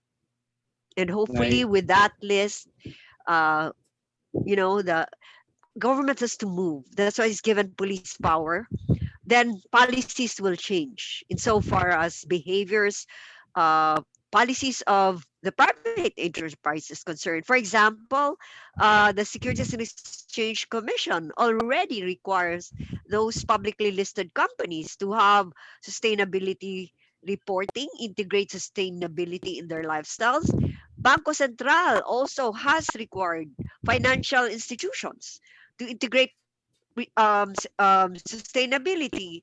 And now we hear of banking institutions not lending to coal companies. So we really have to work together and work on strategies that should compel our private enterprises and our government to mainstream, integrate sustainability in the choices and policies they make, and also for everyone to do the same.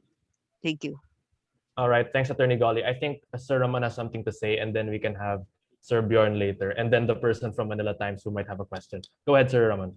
Yeah, quick 2 points. I think what the pandemic have shown to us is that our efforts on zero waste should be taken up more seriously, not only at the policy level, but at the practice level, down to the communities and institutions. And this is what we are seeing in hospitals, where they develop the habit of conducting waste audit and therefore continuously improving their policies internally, as well as the behavior both of the doctors, the staff, and even the people that are availing of the services in the hospitals. That's the first point.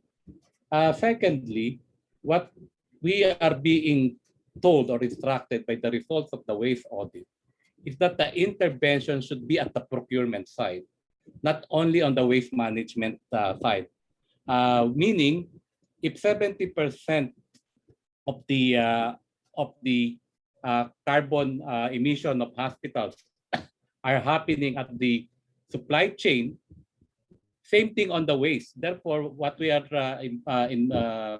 advocating for now is to find a sustainable replacement of gloves, which is the biggest pollutant in terms of the waste being produced by hospitals, as well as to begin using reusable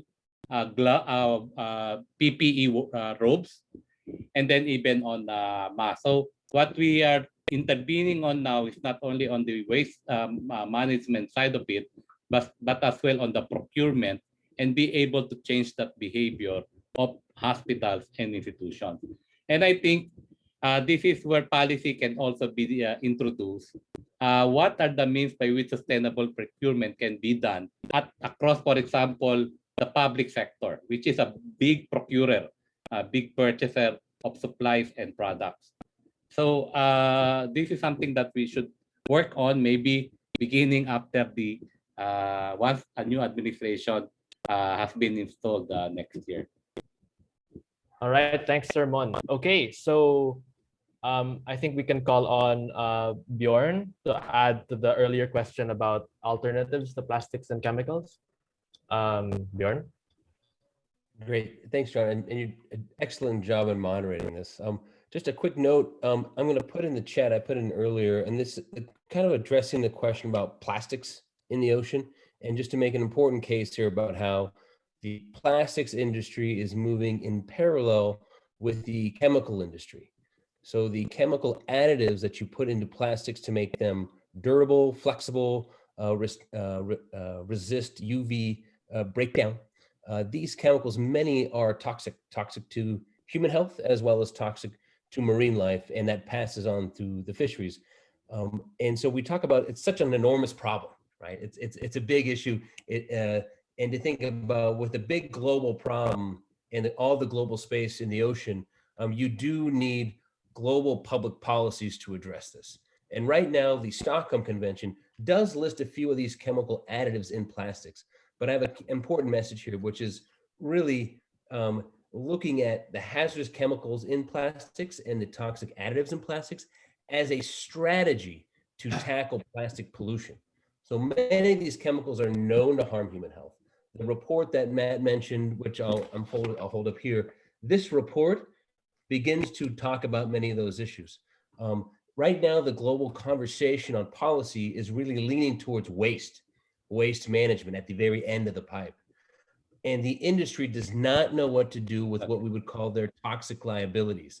The chemical additives, they do not want to talk about flame retardants or endocrine disrupting chemicals because it's a weakness. And this is the strategy that we're focusing on, which is if you look at the additives, which are really invisible, you can see it on the beach, but the invisible part, you can't see the chemicals BPA as much in the fish unless you test it. Although they've done studies to find BPA, which is an additive, on all beaches throughout the ocean. So the two links I put into here are the reports, not only the fisheries report, but another report about EDCs and plastics. This was produced with leading health science experts at the Endocrine Society in a way to make it very simple to see, but what are the chemicals in these plastics? So that's harmful to human health. When we look at the ocean and we talk about microplastics, there is a magnification of these toxic chemicals in the microplastics. These microplastics bind on to flame retardants, PCBs, other EDCs, and they move across the globe. When the fish eat them, and then you eat the fish, it is exposure to those chemical additives in the full life cycle. So when you think about plastics and plastics waste, also think about the invisible pollutants that harm human health, that get into the fisheries, that harm the fisheries' ability to reproduce. This is the main point here. It's a blind spot for regulation. Protected areas is one way. Illegal fishing is another one. But protected areas where you have fish spawning are not protected from invisible pollutants that will cross across those areas. So there's a global conversation right now about a new plastics treaty. And the focus within IPEN, the campaign, is on the hazardous chemicals in those plastics, in the very front stage of that. So we need new global controls on hazardous chemicals in plastics. That's both in the production and looking throughout the controls in the Stockholm Convention, as well as the Basel Convention, which will emerge. So in the Skype chat, I've put a couple of references, one with the health science experts, as well as a report that we did with the UN Convention experts that talks about the chemical additives. And then there's also a link in there to the IPEN page that has more reports and references in that. And lastly, on the Twitter handle I put there is IPEN's Twitter, where we commonly post information around toxic chemicals and plastics. So I'd say it is a big, daunting issue, but you can't really fix an issue until you know you have a problem. So we're still trying to raise the issue about the invisible pollutants and integrate that as best we can into plastic pollution campaigning, because it's an issue the industry does not know how to deal with. They don't know how to deal with. That's a unique opportunity for us to work around. And that's also, of course, that's the lens that IPEN looks at. So of course, that's the view that I'm also sharing with you. Thank you, John. All right. Thanks, Bjorn, for that additional insight into that question. So, all right. Unfortunately, we do not have any more time for the remaining questions. So, for anyone who has any other questions that hasn't been answered in this discussion, I think our panelists can share their contact details or email in the chat if that's okay. Or it can also be forwarded to our organizers so that our panelists can consult with the panelists and they can get back to you when it comes to if your questions are still unanswered at this point. All right, so I guess we can proceed to the final part of our program.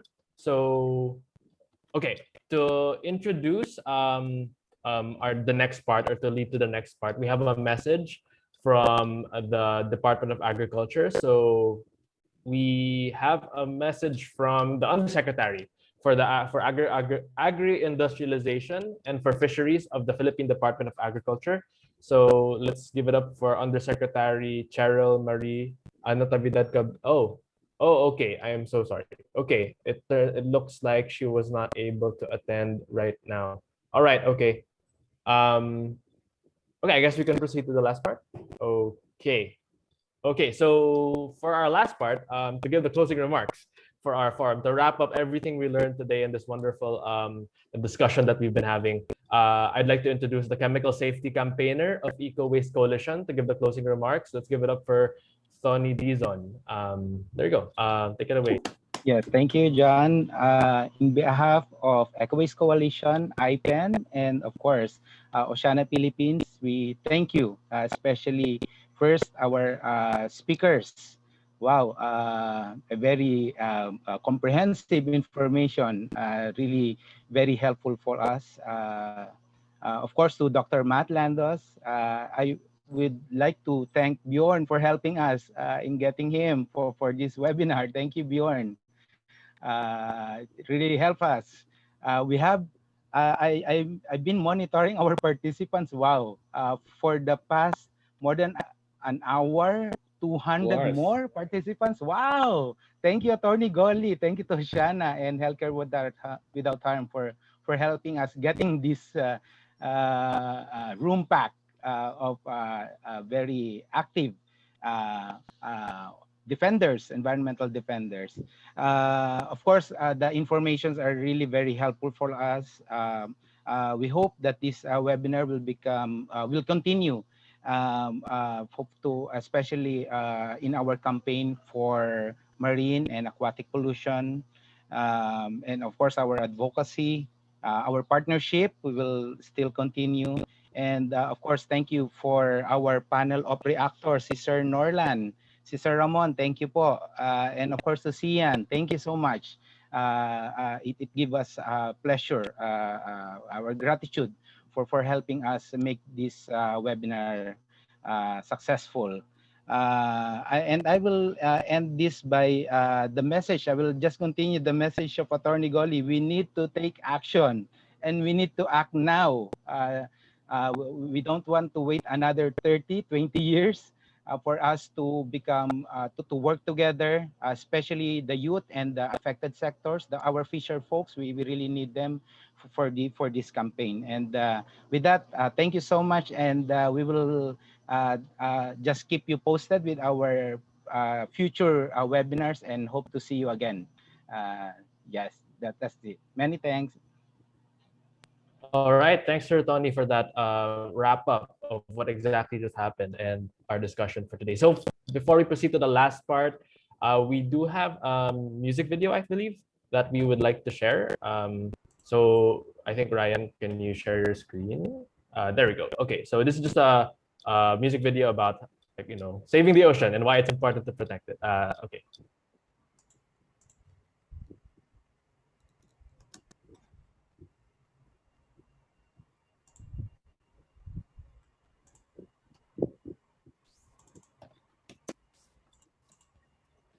All right.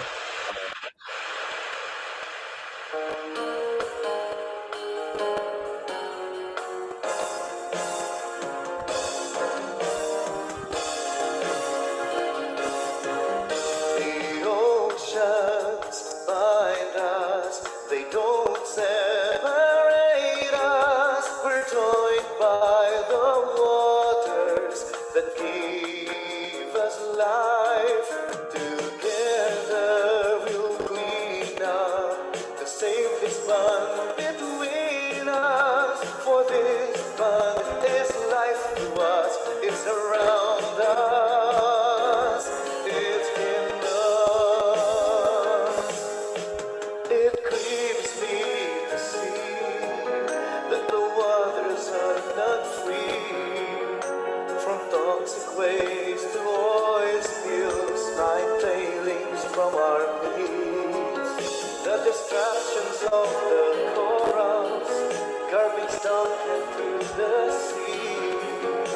The forest we are killing, the land we are converting, the earth that is warming, our values are changing.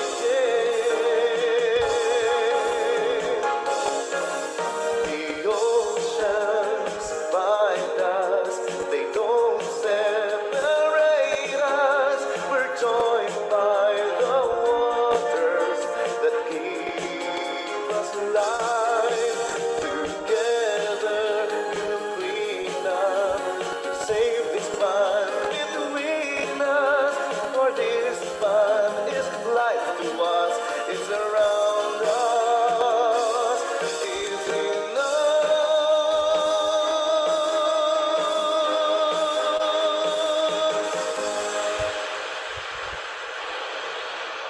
All right. So thank you so much, everyone who attended and stayed with us through the entirety of the program. Hopefully, and I believe everybody who attended really learned a lot from this discussion. No matter what your background is, I'm pretty sure that you learned something, and something was hopefully this really reflects in our upcoming actions as individuals and as organizations moving forward. All right. Okay. So that ends my part of the program. So I'll turn it over back to Ma'am Chinkie for some announcements. Take it away, Ma'am Chinkie. Hi, John. Thank you. Thank you so much for the excellent job. Thank you. And thank you so much, everyone. So there's a request for a photo op. So may I request all the speakers or all of us here at the panelist room, can we open our video so we can have the photo op? Oh, but again, thank you. Thank you so much, everyone. Okay. Sige. Please open your video.